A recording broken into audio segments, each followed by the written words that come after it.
دمكي لجنة سبيتي درباس بو جريفا إمرالي يعني دان خوياني كره انه بحمي قرتيجي هارنشتنو وبيجريتي هي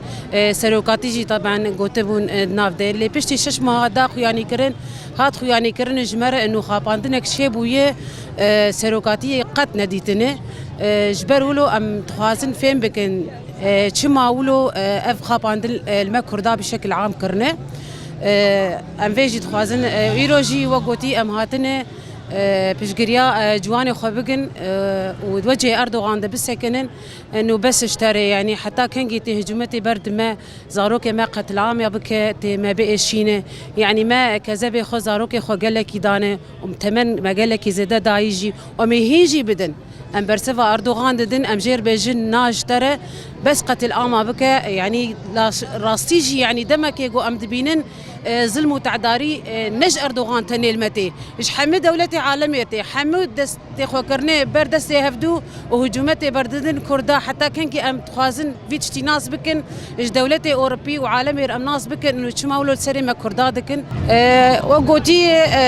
تشقاسي ما بقيشينه أم القضاء بمينن سبها إيفارا كان كيج ما بيخوستن أم الواقع دا درد كيفن أم بيشجريا جواني خو زاروك خو حمي قال لي خو دكن أم تمي إن شاء الله خطوة ما تميل بيشيبن وسركفترج ملتي كرد رأي أبو درباسي 4 سالات به تأجهيج ريبر نهات يديتن ريبر شخوا أبو 24 سالي ويناك نقبات 4 ديوارا ديا اللي هما أفدمك قلكي درجة جيكي تأجهيج نهات يدانين قاشو قوتن على أساس سبيتي شوجم هفديتن بسروكرا كرنا اللي هما بشتي جو مالي لي هذا كولين كرين بشتي جو هذا لي برسين دركتنا راست تكسي هفديتن بسروكرا نكريا اف دمك هري درجه جيكي بصالا كتيا ما تشتك جروشا سروك ما قهدار نكريا ام نزان هاتن درسيا سروك تشاوايا تشاوا درباز دبي تشجياني دكي قالو رحتا نرحتا دشواري دا سروك نقبا 4 ديوارا دا بردوام دكي اللي ام دبيجن او كسيغو دبيجن دبي ما تشوا هفديتن بسروكرا كريا ودركت نراست شخوا امس شرمزار دكن ام دبيجن اوجي كي هفال بندي اردوغانن اوجي جريداني وانا كي باردوغان رهايا حتى نيكيغو في ملطي هانيك دخابين اللي اف ملطي هانيك كاستكاري وبخابين جبرغو فكرو راماني ريبر ابو دي جهان تفايد بالابوا كسي نكاربي قل وسروك جهفدو دور بكي جبرغو قل ما قهاي وي بهوريه قويد كولانا دبي ويد تشالكيا دبي وي برخو بدي حتى نيكيغو سروك خو ازات نكي كسكي دي برحتي دمالا خدا ناروني امي تمي برخداني بكن جبوري برابو ونحن راح نضل نحن رضعنا فلسفه القائد عبد الله وجلال هاي مزروعه هي بدمنا اكيد هلا هن ما راح يقدروا يعني بس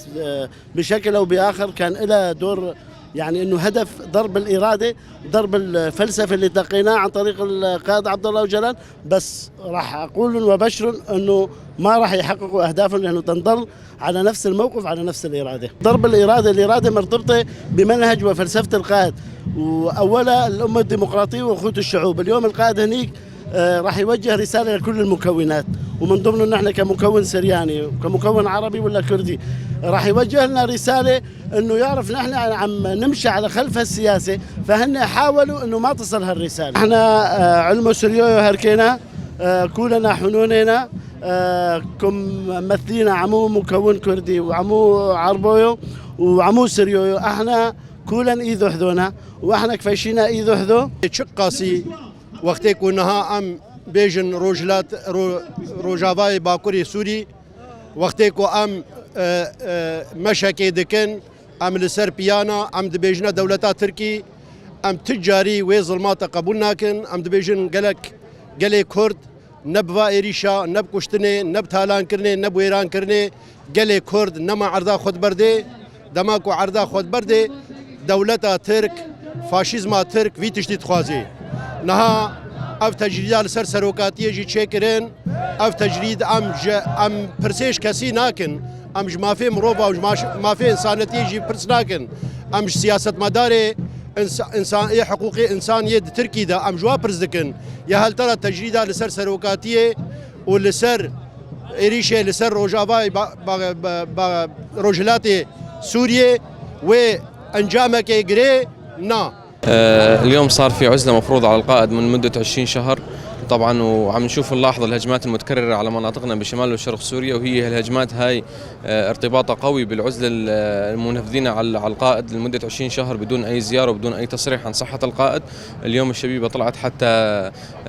ترفض هالعزلة المفروضة على القائد وتندد بالهجمات التركية على مناطق شمال سوريا، وتثبت أنه الشبيبة ما زالوا عم يمشوا على خطى القائد، وسبب الهجمات الرئيسية على مناطقنا واستهداف مناطقنا واستهداف الشبيبة بشكل مباشر هو السير على نظام وفكر الأمة الديمقراطية، اللي هو اليوم مناطقنا تطورت وتحررت وكانت مثال لأخوة الشعوب بفضل هذه الفكر، فكر الأمة الديمقراطية. الهدف الأساسي هو إبعاد شعوب شمال وشرق سوريا عن فكر القائد وعدم السير خلف أي توجيه من توجيهات القائد، بس نحن لا راح نكون خلف توجيهات القائد دائما كشبيبة وكشعوب شمال وشرق سوريا. لجنة مناهضة العنف الأوروبية لم تبدي أي موقف صريح من حالة القائد حاليا، ولم تبدي أي موقف عن موعد لزيارة القائد، وطبعا هالشيء هذا راح يكون يعود سلبا على شعوب شمال وشرق سوريا بعدم وثوق الشعوب